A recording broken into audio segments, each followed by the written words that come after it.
Pan-African village. When you think of that word, the things that typically come to mind are community, culture, the promotion of Pan-Africanism.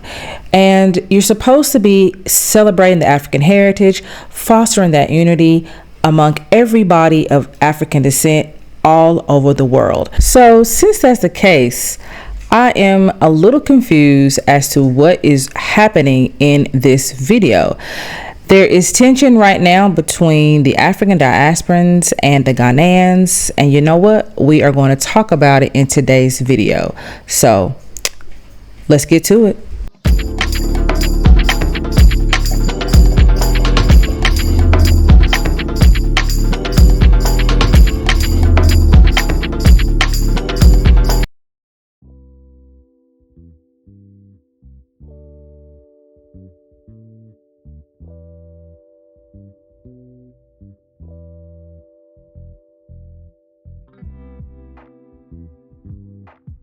The president of Ghana put out that there will be free land for any African diasporan who wanted to build in Ghana. The land was going to be free. Now, the paramount chief in Asebu, Ghana, jumped at that opportunity. And so he offered up 5,000 acres of land from Asebu, Ghana, that the African diasporans could come and build their homes there. Now, they did not have to pay for the plot of land. They only had to pay for the administration fee for the land, and that ran about $1,000 to $1,200. And so the Pan-African village began. The conflict that I'm talking about, the issue that I'm talking about, is the issue surrounding the conflict between the African diasporans and the Ghanaians in Asebu, Ghana, with the Pan-African village. Now, the conflict started because the Ghanaians who are from or who live in Asebu, Ghana, said that their land was taken and given to the African diasporans. Now, the article that I'm going to be sharing with you all that was written in February says in the article that the Ghanaian people who lived in Asebu, Ghana, they were approached by the paramount chief about the project, and they thought it was a good idea. So they were at first very happy with what was going on. Unfortunately, they did not realize, they did not know that the 5,000 acres did involve some of their land as well. So it wasn't until after the deal was made, that the land was given out, that the Ghanaians in Asebu, Ghana realized that some of their land was a part of the 5,000 acres. Now, not everybody's land was affected by it, but there were some families whose land was caught up in this 5,000 acres of land, and the land no longer belonged to these Ghanaians. And so they were back and forth in the courts trying to get this matter settled, trying to get their land back. And from what I've read in the article, they were not really given their land back. It's still kind of ongoing. And so it has not really been like to the point where both parties are involved in whatever's going on, particularly the Ghanaians, that they're 100% like, this is fine with me. I can, this is fine with them. They can deal with it. I don't think there has been that type of ending. Now, I'm not going to sit here and talk about whose fault it is, because the paramount chief gave the land to the African diasporans, and the African diasporans went in and they paid their fees and they started building on the land. And a lot of them probably were not even aware of what was going on the Ghanaian side. And so the Ghanaians who was affected by this seemed as though they were told one thing and maybe were not aware of the entire situation. And so then they found themselves in a sticky situation they couldn't really get out of. So there's a lot of intricacies that's going on in this story that I think that people really need to listen to understand the feelings and the conflict that's going on between these two groups of people. Now, what I am going to share, though, what I am going to talk about on this topic is how I do feel like that some African diasporans did not have as much compassion for the Ghanaians as they should have. I think that they definitely kind of criminalized them, put them in a type of situation where they didn't feel like that they should have been saying anything about the land, that they should just let it alone, they should let it go. Some African diasporans even had the nerve to say it's not their problem. They are going to build their homes anyway. They don't really care how the Ghanaians are feeling about that. And that's where the issue lies, because these are the same people that came to this country to connect to the people, to connect to the culture, to connect to the country. And then when a conflict like this arises, they don't want to have any loyalty to Ghana. They don't want to have any loyalty to the people there. All they are concerned about is their homes, the homes that they're building, and how they're able to have these mega mansions that they're not able to really build anywhere else. And I think in order for there to really be a connection between the two groups of people, there has to be some understanding and compassion when it came to this situation, when they heard that the Ghanaians were losing, that, had lost their land. So I'm going to share with you one thing that I saw on social media. And it was a video that popped up on my feed, as a lot of videos do. And basically it was sharing Ghanaians who were sharing their discontent of this land being taken from them. But it says up on top, it says Ghanaians are the most peaceful. And I don't really know what it says behind that, because the comment is blocking it. But basically what it's saying is, the Ghanaians are supposed to be peaceful and this is what they're doing. And this is what I'm talking about right here. Criminalizing the Ghanaians simply because they're fighting for their land. Now, in the comment section, and let me pull that up. In the comment section, the lady who's this video belongs to, I don't know, she made the video, she posted the video, but I'm not sure she made it or whatever. She said in the video, and she posted it down below, she said all of these men were arrested and proven guilty. So all the Ghanaian men in the video were arrested. And they said they were all compensated previously, but because of current developments, they wanted more. This is the reality of what is going on in Asebu with expats in the Pan-African village. This is what some of the locals are doing to the expats, looking for a peaceful life, returning back home to the motherland. And it is not a good look. So you see that whole situation.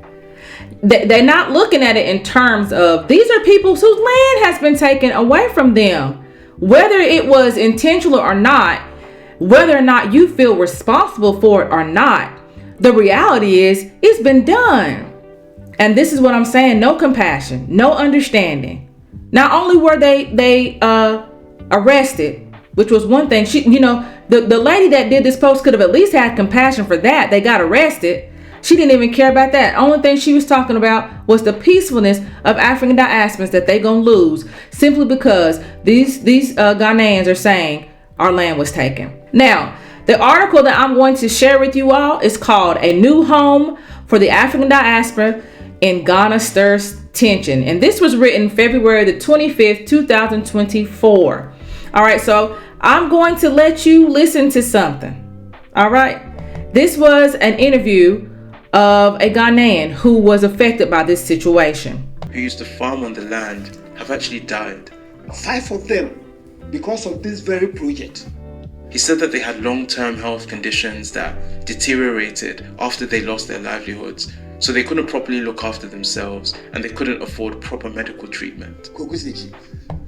Now, this man said in the article and also said in the interview that the land that was taken had been in his family for generations. They used that land for farming. So when the land was taken from them, they could no longer farm.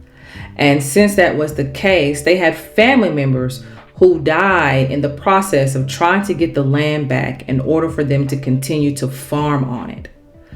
So when you see that they're angry about the situation, they are angry because their livelihood is being taken away.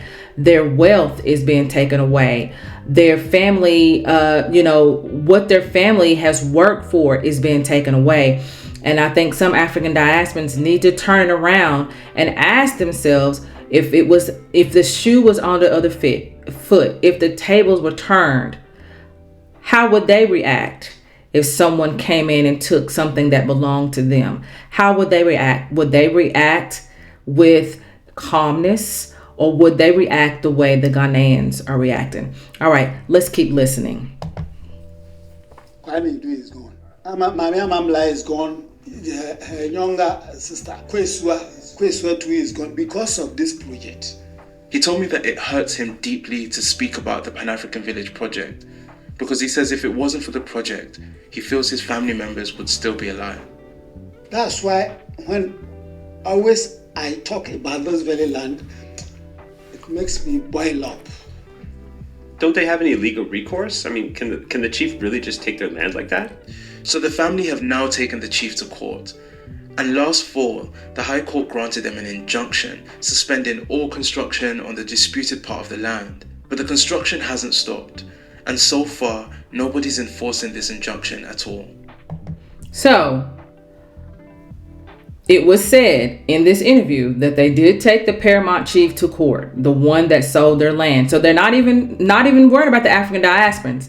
They're not even saying anything about the African diasporans because they know who is the reason why their land was taken anyway, was given away. So the African diasporans, they're not even worried about them at all. They went to the person that's responsible for the reason why their land was taken, the paramount chief. Let's keep going.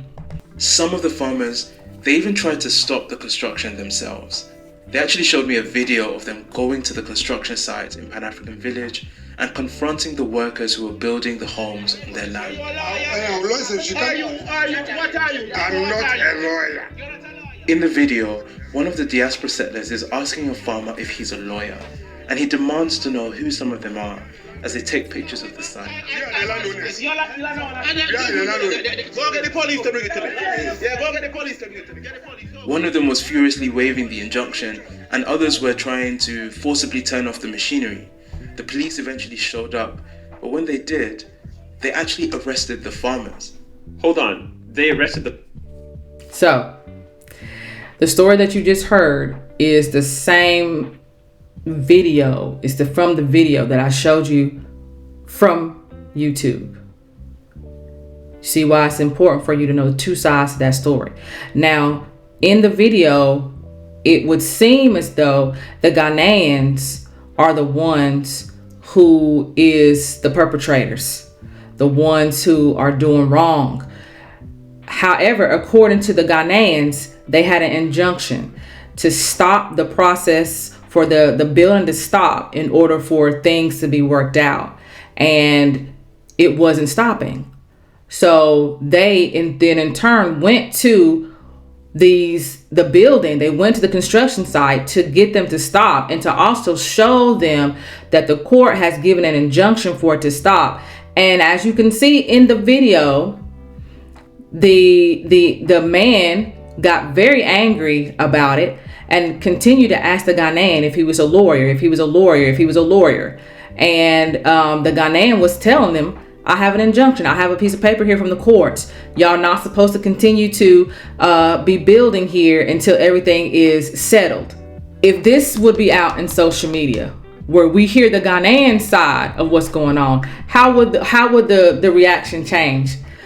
That's the reason why it's important to get both sides of the story, because then you're able to see what's really going on. When you're only able to hear it from one side, you can't really make an honest decision, perspective on the situation, on the conflict. And that's what I mean by saying there needs to be more compassion going on. That's the one thing with Ghanaians. They love to sit down and talk. They love to sit down and have meetings and try to hash out conflicts.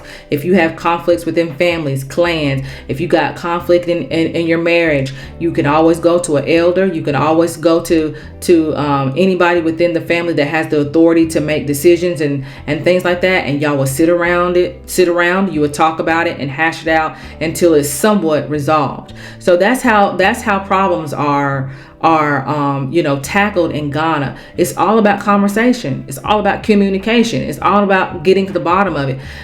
I really hope that the conflict gets resolved. I don't like the fact of what it's looking like. and hopefully it will not escalate into something further. All right, you all, I am Michele Mazelleغ. Thank you all for watching. Make sure you all can subscribe, and I'll see you in the next video. Bye.